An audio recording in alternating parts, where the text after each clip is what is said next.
Pradyut sir ने scholarship के लिए अप्लाई किया था और आज मैं नोएडा के बेस्ट स्कूल में पढ़ रही हूँ। जो कुछ भी मुझे मिला है वो सब प्रद्युत सर की वजह से और बास्केटबॉल की वजह से हुई। A lot of them have to play for months with a torn shoe. They probably don't have a pair of shorts or a t-shirt and stuff like that, but nothing stops them from working hard because that's what life is all about. And I'm trying to teach them that no matter what circumstances you are in, nothing can stop you from getting better.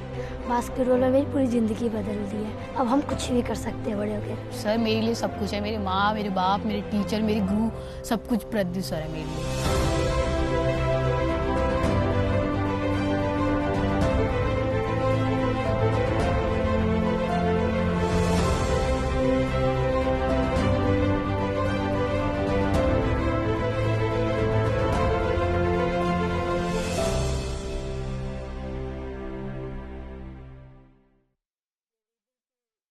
I think that confidence that they have got from this program is more than anything else. So first, I'd just like to say congratulations, Pradyut. Thank you. It's a fabulous, fabulous initiative. It's something that I have not been able to stop talking about ever since I've come into contact, met you, found out more about the program. So my first question to you actually is that, from the perspectives of the village, we just talked about how most of them, have said that they came from a village which was conflict-ridden, abusive, the environment was not really very friendly. So from there to now, through basketball, what is the kind of change that you've seen in their lives? How has it been a change maker? First of all, everyone should know that in probably 98 to 99% of villages across the country, children have no access to sports in villages. Right. There is no infrastructure for any form of sports. And scientifically, sports has shown the kind of impact it can have on the overall development of children. Right. So when we came into this village, there was no sports. And we started with 2 kids. Within a week, we had 10, then we had 40, we had 100, we had 200, and now we have about 450 kids every day, the evening, wanting to play basketball. Because they get to learn, they get to meet each other, they have a safe environment. Right. At the most. So I think the most important and significant change has been children being active, which is a problem in today's world. Children are wanting to come in every day regularly, not just for basketball, but some of them are learning computers, so they have that interest. Some of them want to learn English, so they're reading newspapers, etc. Right. So the most significant change I would say would be having almost a 50% of our children as girls. Right.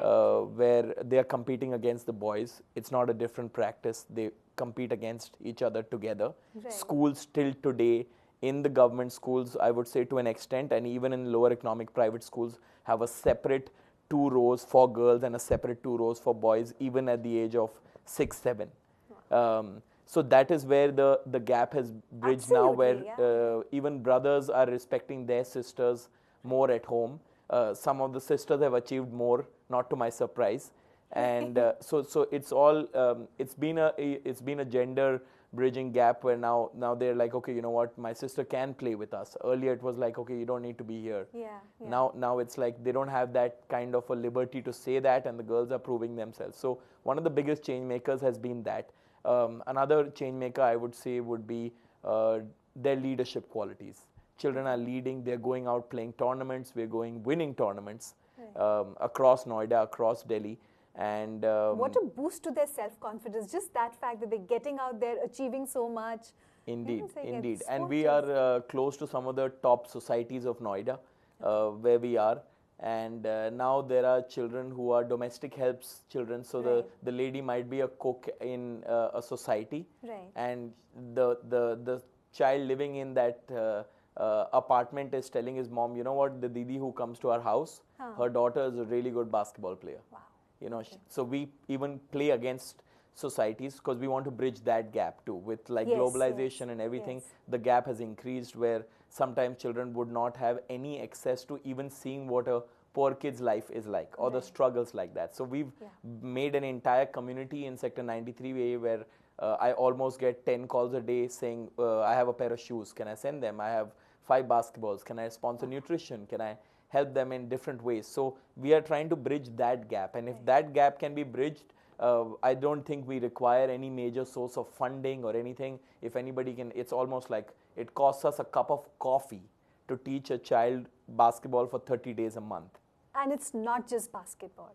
Like you were Indeed. talking, there is the more important part of your program is the life skills. Indeed. Yeah, so absolutely. I think, I'm sure everybody watching would be only too happy to help. Just tell us how to do it. How do we get in touch with you? Sure. And I'm sure everybody would be only too happy to, contribute there a little bit. Indeed. So we have a Facebook page called Dribble Academy, and we Right. have a small crowdfunding campaign going on Keto Okay. called Dribble, Help Girls Dribble Through Basketball. So yeah, those are We'll two tag you areas. on this page as well, so that Indeed. anybody who's watching, in case you have anything to contribute or any kind of advice or any kind of help, actually, any kind of information that can be put together for you, it would be absolutely fabulous.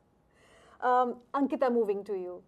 Another change maker, Ankita has been the recipient of the She Creates Change Fellowship from change.org to campaign for the dignified representation of sexual violence survivors in the media. Tell us a little more, Ankita, because we could be here all evening and all night and still not be able to talk about the depiction of women in the media. I mean, and whether it's Indian media or world, global media, it doesn't really matter. There is a huge problem somewhere. But specifically, what was it that bothered you? When I was looking at reports on sexual violence, it could be online, it could be on TV or newspapers, Right. there would always be a certain stock representation of women. Of course, by law, you're not supposed to use their pictures Sure, or their identity. So what would be used instead would be these extremely denigrating images or animations with women having their faces covered, tattered clothes, tear-stained faces. And if ever they represent men, the women would be these really small, frail creatures, and the men would be looming large over them.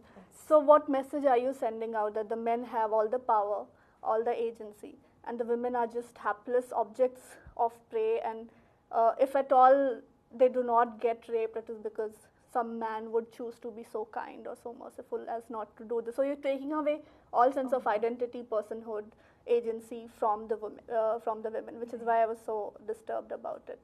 Right. And so what was the action taken then? Did it make a difference? I know you had really good response from one of the channels. Yes. So how did that work? So I was getting a bit tired of myself just wincing and becoming really angry, but not doing something about it. It had been years.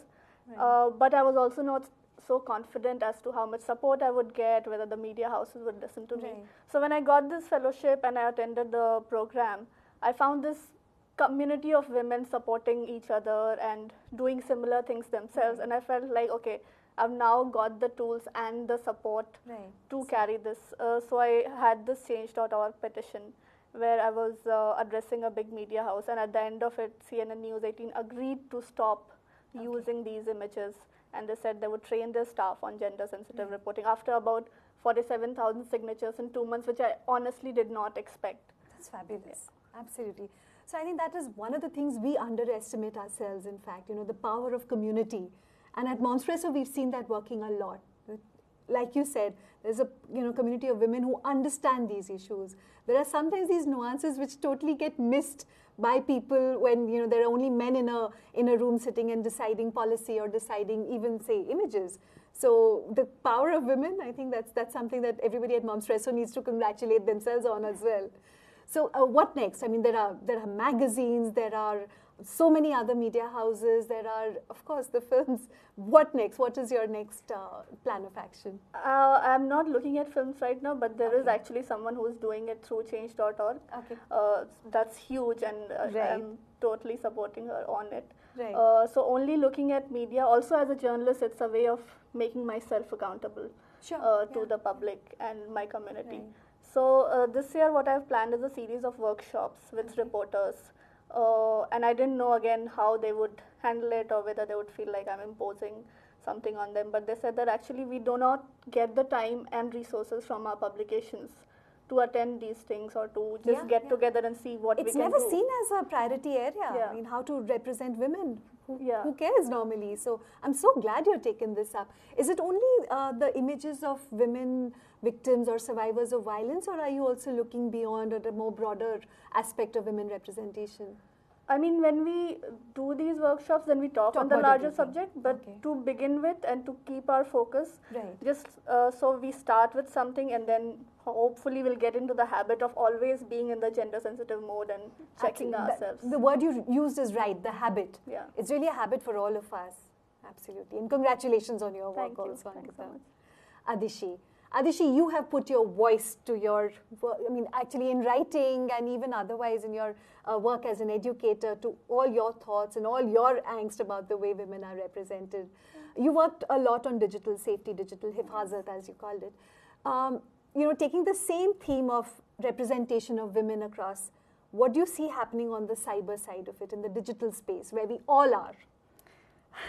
So, well, it's pretty hostile, and I would like to also mention that along with women, like other minority communities are like on the brink of like on the receiving end of so much hatred online, and it's just atrocious to see it. But then it's also very important to remember that all of it is like a reflection of what happens in the offline world. It's not like just concentrated in the online world. People feel that kind of an impunity and that kind of freedom online just because that's how the attitude is in general.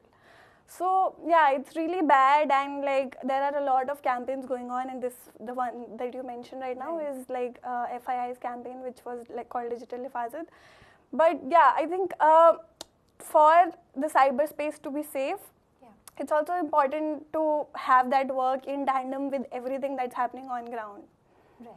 Only then like there can be a change overall. Right. Otherwise, anything happening in isolation is just going to miss it in some ways or the other. But like you said, that impunity of hiding behind a computer screen and being able to say what you want, that is frightening. Is there anything that one can do about that?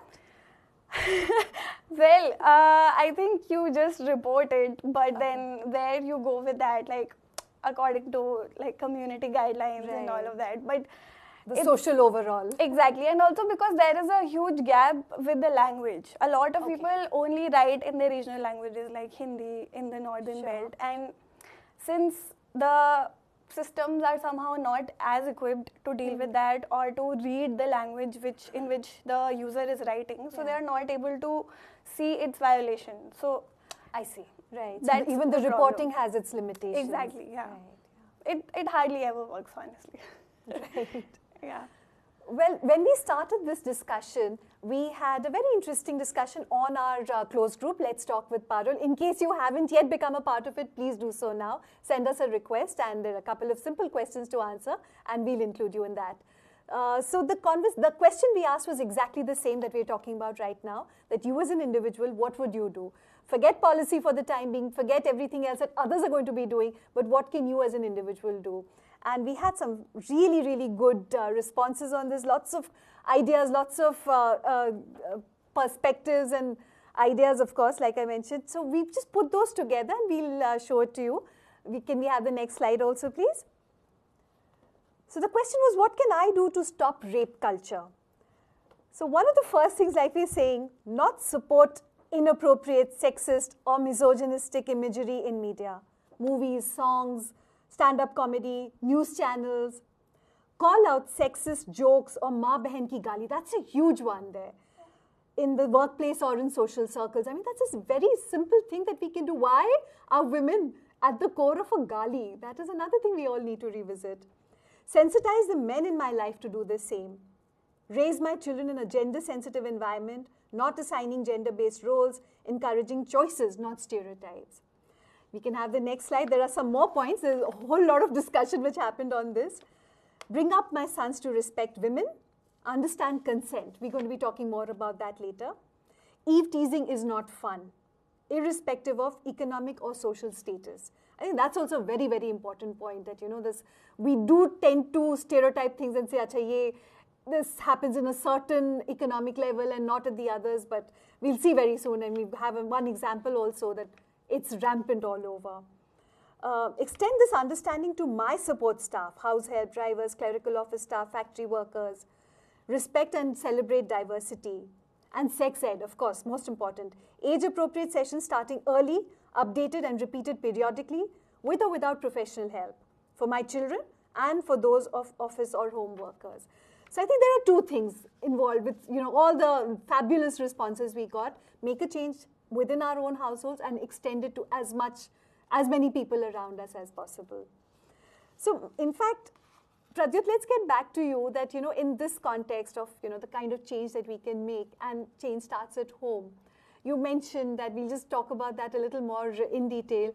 How are the parents viewing their girls, especially in the villages, the girls who are coming out to play basketball? There must be a mindset change there.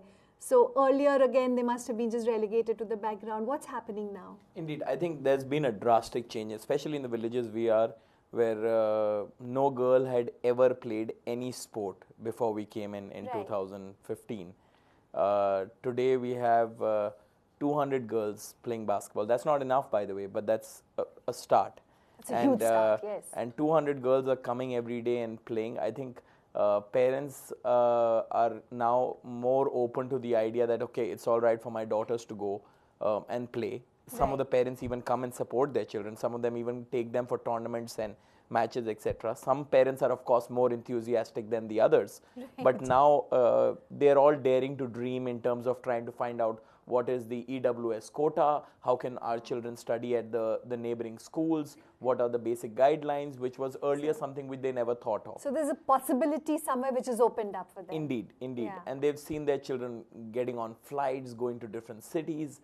So they're more like, some of them have never been on a flight on themselves. So it's more like now they do want to find different opportunities for their children. They're coming and talking to us saying, okay, my daughter wants to become an IAS officer, how can you help us? Or she wants to go to the police or the army and different things. So we're definitely trying to guide them with all that we can. And the parents' mindset in the villages we are has drastically changed.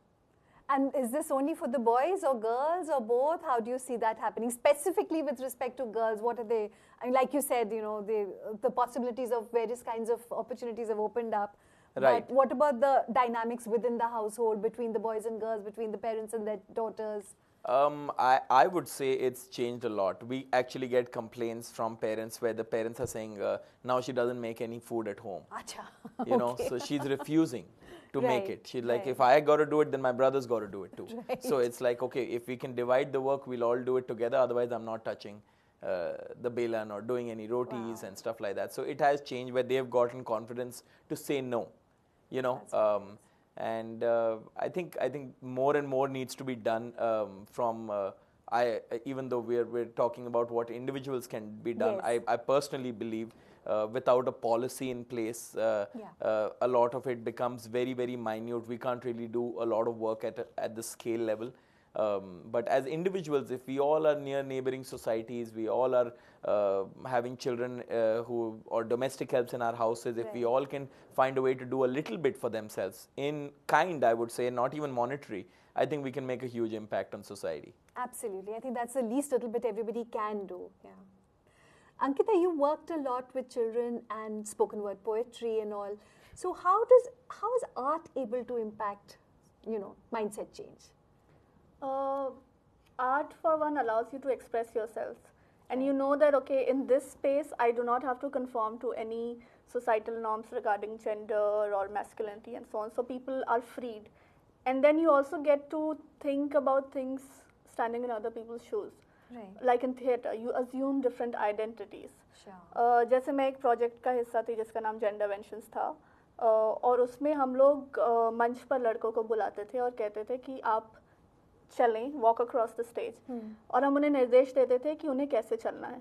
सीना तान के मत चलो, हंसो मत जोर से. So in that one moment they could feel the lived experience of women.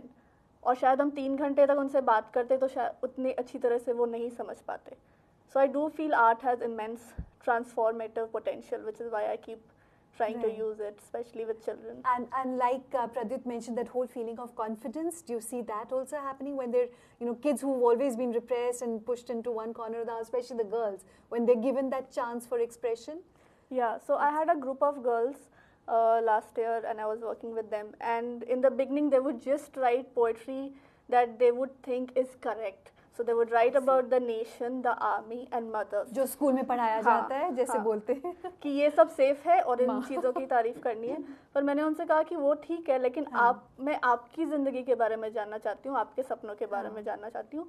And then slowly they started writing, and there was such clear sense of articulation, rage against gender injustice, and they wrote about it. They understand it. It's not that children who are not talking about it don't understand it. It's all there. So I did not have to actually tell them anything. I did not have to teach them the gender equality. It was all there. I only needed to say that this is a safe space and I'm going to support you in it. I'm not going to say don't do it or don't have such thoughts. Like this one girl told me, अरे मुझे तो एक आया था bike मेरे सामने रोक दी, मैं तो बाइक पकड़ ली, अब तो जाकर दिखा.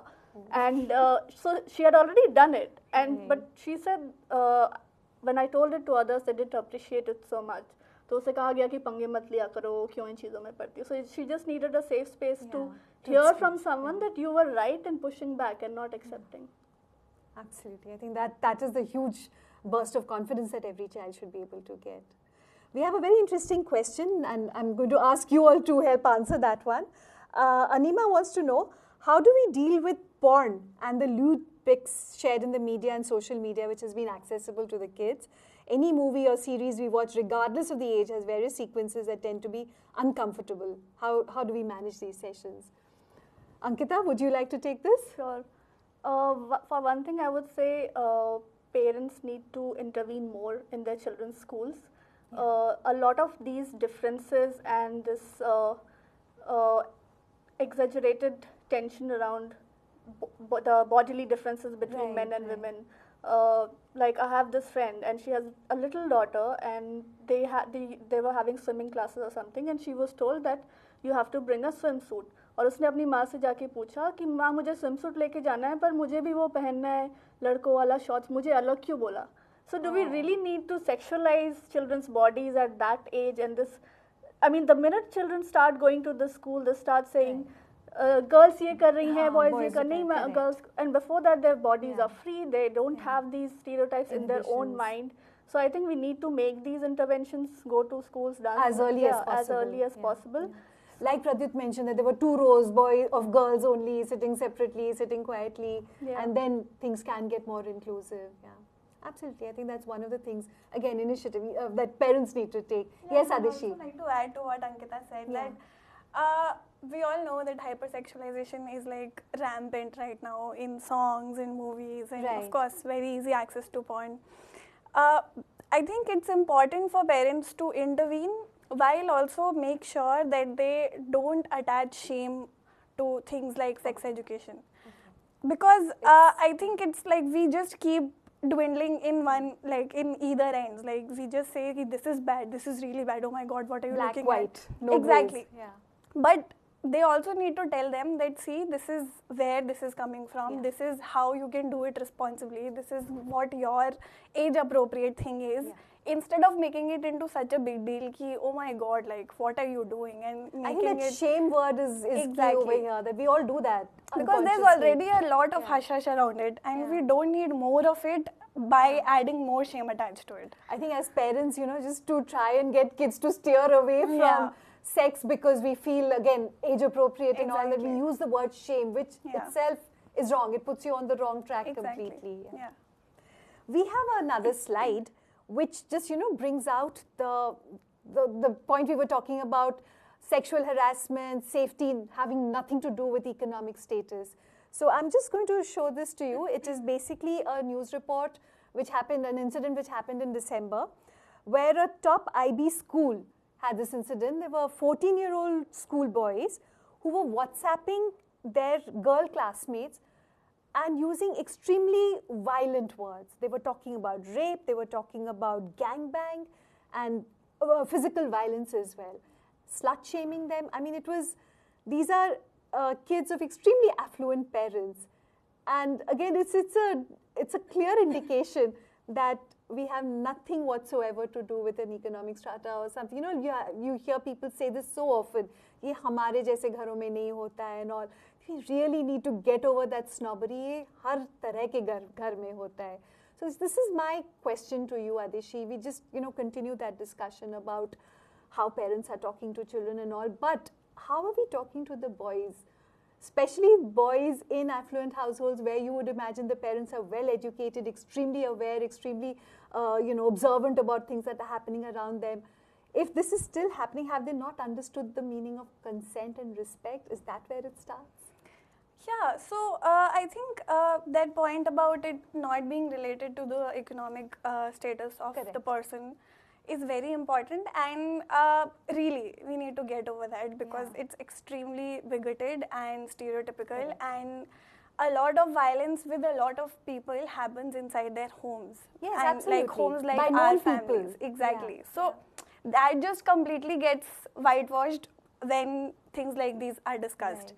And with respect to the education that the boys are getting, I think it's, again, it's either in the zone of because now we are increasingly talking about it, we just make it like oh my god, like yes or no, samjho, and like good touch, bad touch. But I think it's misguided till the point you are also not talking about autonomy, bodily autonomy and pleasure. Because first of all, good touch and bad touch has anyway been like contested a lot because it has the whole aspect of morality in it.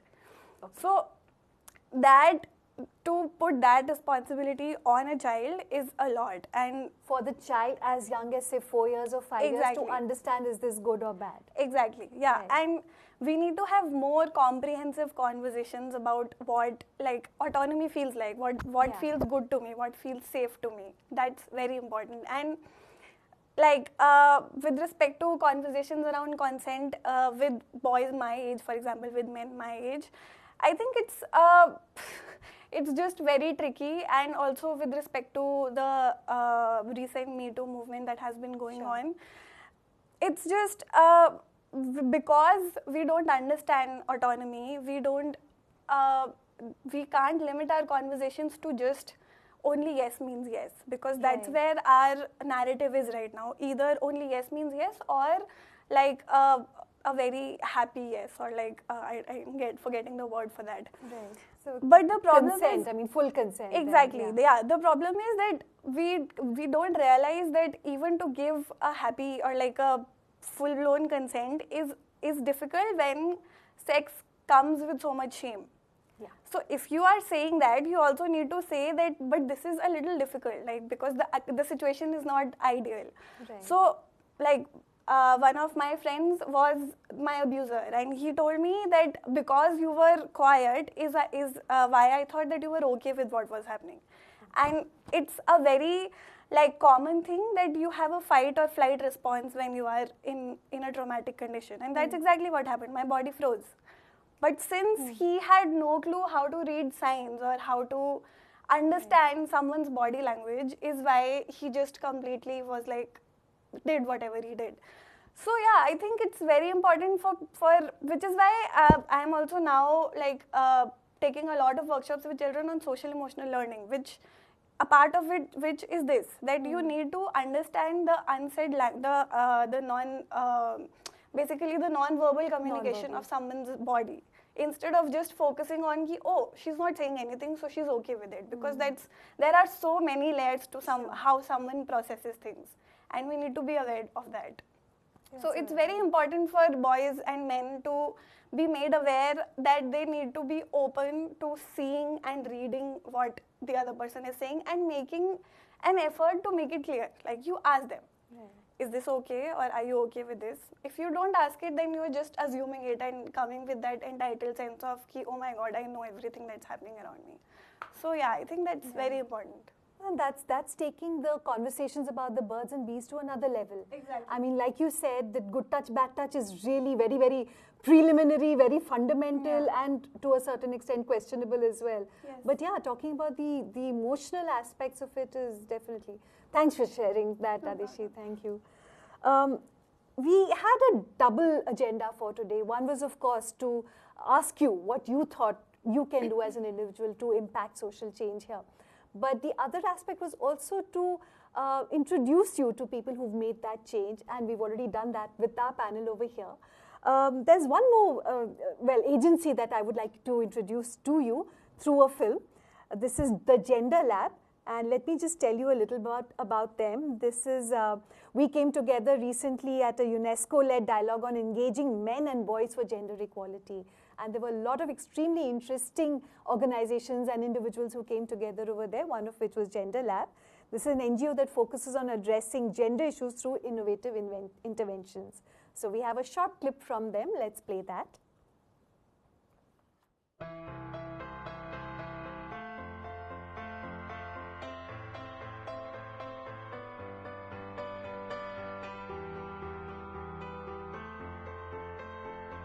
Last year in 2017-18, we got an opportunity to experiment something with a small pilot batch. We designed a program for adolescent boys also. How do we engage them in community service and try to define masculinity, what it really is, and work against gender-based violence.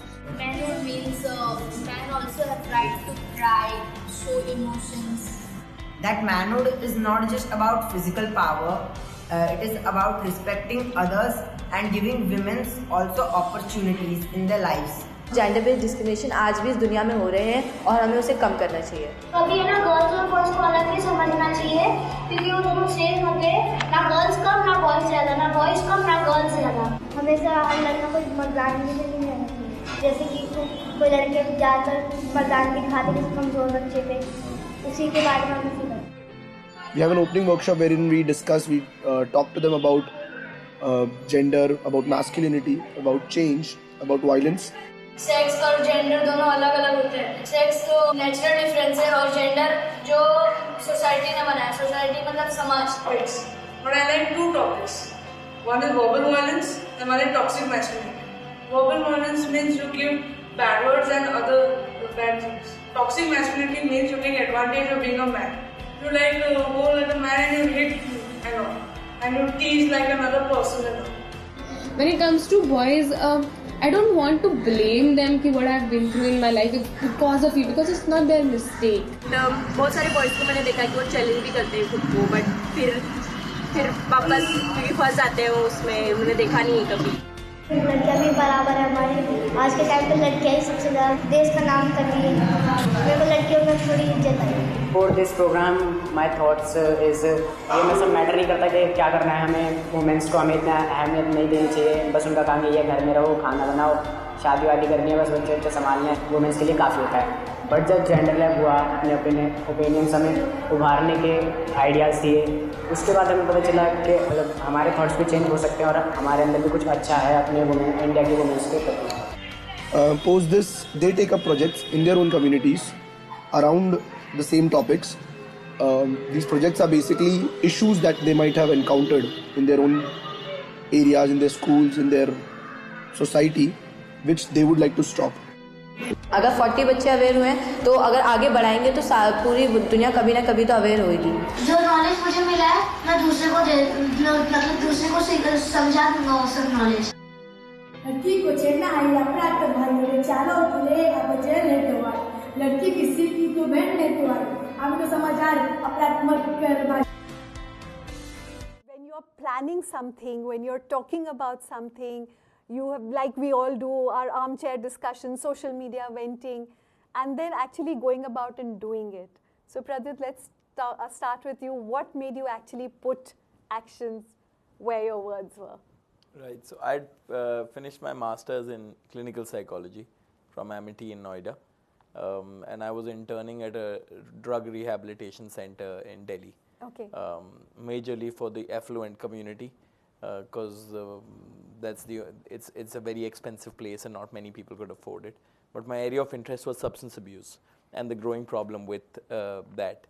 And after I finished my master's, I was supposed to go to the US to study something called dual diagnosis, which is majorly where people suffer from psychosis as well as a substance abuse problem. And to tackle that is actually a more complicated issue. And I didn't get through that college. And that's when I decided that maybe I want to, instead of working at a rehab, rather if I could work with at-risk children, with children at a young age who we could try to prevent them or reduce the possibility of them getting into it. And that's where I started the Geja Village project, where I realized that children are completely unsupervised. There is no access to anything. Their parents are working 9 to 9. So they have no knowledge about what their kid is doing from 2 o'clock in the afternoon to 10 o'clock at night. That was where I was like, if I could channelize their energy in the right direction and give them a space where they can come and learn and enjoy and be together in a safe environment, away from multiple distractions, we could definitely channelize their energy in the right direction. And that's where we started the Geja Village project. And I didn't know it will become my profession, or rather that was something which I was doing part-time. But it grew so fast over a period of 3 to 4 years that our goal is now 100 villages by 2030. We are in 9 right now. So hopefully we can scale, hopefully we get more partners, and hopefully more people realize the importance of sports for the overall development of children than just education, than just the rest of it. I think sports can actually brings in a lot which you never learn in a classroom. And it helps you absorb losses, it helps you work in a team, it helps you make better decisions, and it helps you grow as a person. So I'm hoping with more and more support we can take this to more villages and help more children play for a healthy and a better life.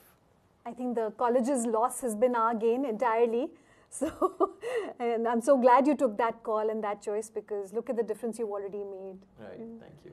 Ankita, we all see these images every day. We're all looking at them and we go, that's not right, oh, it shouldn't be like that. You did something about it. What made you? What was that point that made you say that, okay, enough is enough, here's where I'm going to take some action? It was a selfish reason. It made me feel insulted. Like so many women around me, unfortunately, I have also faced sexual harassment, molestation right from my childhood. And that does not define me. Sure. That's not who I am. What happens to me does not make me who I am today. And I felt like, why should others gain control of my story and my narrative? I would tell my story my way, and if someone is telling it the wrong way, then I have a right to intervene. And if you actually look at the sexual violence survivors who have come out in the open and reclaimed their identity, fought for justice. They're stronger than anyone else. Look at their faces. I mean, Bhavri Devi, Bilkis Bano, Suzette Jordan, Sunita Krishnan, Sohaila Abdul Ali, who's written a book on it. Yeah. They're all amazing. And I know that everyone may not have the resources and support that they do, but everyone still has their dignity, self-respect, and a life beyond this incident. And why reduce it to that abla nari cowering in one corner kind of a perception? Yeah. So I felt like this is about me as much as anyone else. Your selfish reasons again are gain, because obviously that's made a difference. Adishi, when you're writing about these aspects, when you're talking to your children, the students around you, so at that time, what is it that comes in your mind? I mean, what do you want to achieve through this? I think it's just you just keep hoping to get one step closer to the world that you wish you had when you were growing up. I think it's just that. That's very, very simply put, but I think that's really hitting the nail on the head. Yeah, I just look at kids and I'm like, I just hope that you don't have to go through what me and my friends had to go through when they were kids, because nobody deserves to go through that. And I think every mom watching this today would be watching this just exactly for that reason, that what can I do to make a change so that my daughters don't have to go through the same thing? Yeah. It might take us a couple of generations. It's not going to happen overnight, but I think every little bit is a change. You made a difference to thousands and thousands of lives already. You're getting there through all the perception changes that you're making, the visual representation to start with, if not anything else, your workshops. You've already done that through the power of your words, through the children you're talking to. I think it's fabulous that every little drop in the ocean causes that ripple, which is, it just keeps growing. So, like I mentioned, we've got a small, a few pointers from Ayushi Banerjee, who's the co-founder of the Gender Lab. And essentially, it answers the question that a lot of people have been asking us, that, it's all very well to say, raise your boys to respect women, teach them things, have a gender-sensitive environment at home. What does that actually mean? So Ayushi has spelled it out for us in very, very simple words, and we just go through those slides. Reflect upon the mindsets that have shaped you as you were growing up. What is the story that you are coming with? In your head, what was the definition of good boy? What does it mean कि लड़के रोते नहीं हैं, लड़के tough रहते हैं, लड़के ये हैं, लड़के वो हैं?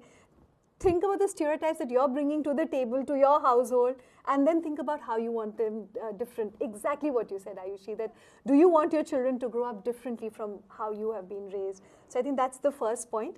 The second slide will tell us, the next slide will tell us a little more about how to have conversations about puberty. Like Ayushi also says, start as soon as possible, but she also has a different point that repeated very frequently, especially around the puberty age group, because when you're talking to, that is the time when they need repeated mentioning and repeated, what would I say, reminders about what it means at that stage. When talking to boys, don't forget to talk about a girl's experience as well. When talking to girls, don't forget to talk about the boys. Even if we just concentrate on the boys aspect right now. So what you are going through is one thing, but what girls are going through is entirely different, and the boys need to know that. Apart from the physical aspect of bodily changes, also talk about feelings of attraction. You mentioned that already, Adishi. Wanting to explore more about sex. Encourage curiosity, allow them to express themselves so that there's a safe space where boys can come home and ask questions. Only then can you represent a healthy image of relationships, sex, and any kind of bodily questions. The next slide. This next slide where she's talking about check who the role models are. Be realistic about that. At home, are you coming back? Is the father of the house coming back and taking as much responsibility in household chores and childcare chores as the mum, and not just on a holiday ki chalo aaj mummy ko rest de dete hain. So is it a part of routine? Is the boy of the house, the son, being able to see that so that when he grows up, he knows that the normal hai, natural hai, I can also do that. So role models, all important. Pressure on us parents. Let them see you stand up against discrimination. I think this is a huge, huge point. We have to do that. Unless we do it, our children are not going to be able to do it. And I think this is applicable to both boys and girls. If the mother of the house can stand up against something which is being done to her, I'm sure the girls will also imbibe that. The boys will imbibe it. It's applicable to all. And our last slide in this series is on creating safe spaces for expression. Again, allow the boys to cry or to verbally express themselves and what they're feeling angry about. Encourage involvement in sports, art, or any other creative space. How important that is, we've already seen through your examples here. And allow your boys to see their fathers also express themselves. I think this is equally important. So thank you so much, Ayushi. These are absolutely great points. You've articulated them really well for us. And I'm going to ask you guys now, would you like to add to this list? Pradyut, let's start with you. Anything else that you feel we as individuals should be doing? I think giving I would say in India doesn't come culturally really easily. I think we need to give more to society, give back to society in whatever ways we can. And actually, you're right, that giving is very involved with either religious karma or something like that. It doesn't come naturally. Yeah. I think schools need to play a lot more proactive role with what they're doing with the weaker section of society, with children in the neighborhood. I think it's still a big farce. There's not a lot of work going on. There's a lot of schools don't do a lot of work in the grassroots communities. I think the government needs to put pressure. They're giving land on concessional rates. And you're talking about the publics, the private schools. Yes, these are schools which have been given land on concessional rate, much cheaper than the market cost. But there is no accountability in terms of their utilization of their facilities. There are facilities which are lying empty from 3 o'clock in the evening till 8 o'clock at night. And no accountability in terms of, okay, can we come and use your facility? Maybe I won't be able to build a basketball court in every village, but if there are basketball courts within 6 to 10 minutes drive, there should be a way where we are held accountable for the safety of the children, for the place, but schools should be open to giving those facilities. And most of them aren't. So that needs to change from an administration perspective, where the government says that our government children should have access to your elite facilities to come over weekends, over Sundays, and utilize that stuff, as well as have a lot more bridge the gap programs. I think that can have a significant change in a long run. That's the key word there, bridge the gap programs. I think very valid. Thanks. Ankita.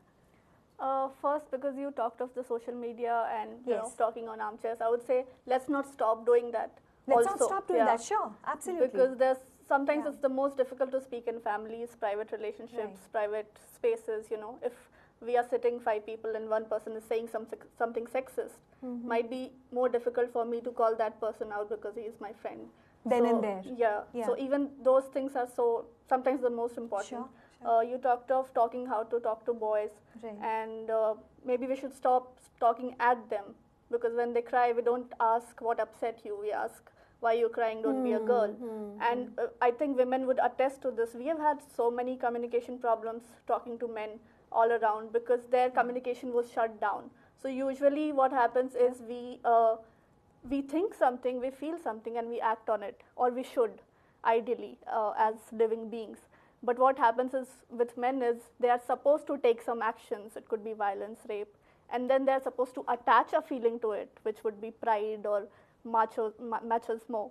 So it's all skewed, and I think they're facing, women are too, but women are more upfront about, facing mental health issues, and men are not, and it's an epidemic. It's a mess. Yeah, it's a big mess, and they need that help, and they should be encouraged to go and take that help. About girls, I would just say, as parents, as mothers, when we express our love for girls, loving them is not saying, I'm afraid for you, so don't go out.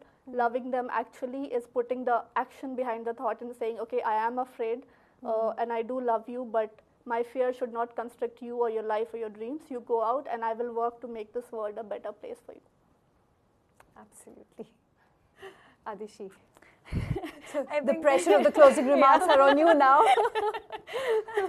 I think apart from a major systemic overhaul, we need a lot of, there are a lot of ways in which us as individuals can make a difference. And like I mentioned before, the most important thing for us, at least from at least for people from our economic background, is that you need to take responsibility for what is happening. Because most of the time something horrific comes in the news, which is too often. It's I hear it almost every time that, oh my God, who are these people? Why are they so horny and all of that? And because that's how sexual violence is looked at. That it's somebody else who is doing it. It's somebody else who is the monster. It's somebody else who is doing it out of, I don't know, people give various reasons which don't even make sense. So we need to sit down and think of what ways are we, in what ways are we adding to the problem. Because violence does not happen just like that. It doesn't exist in isolation. And we know it, a lot of feminist research has gone into proving that it is the result of a lot of other things that happen, like microaggressions and sexism and misogyny in everyday life that we just gloss over.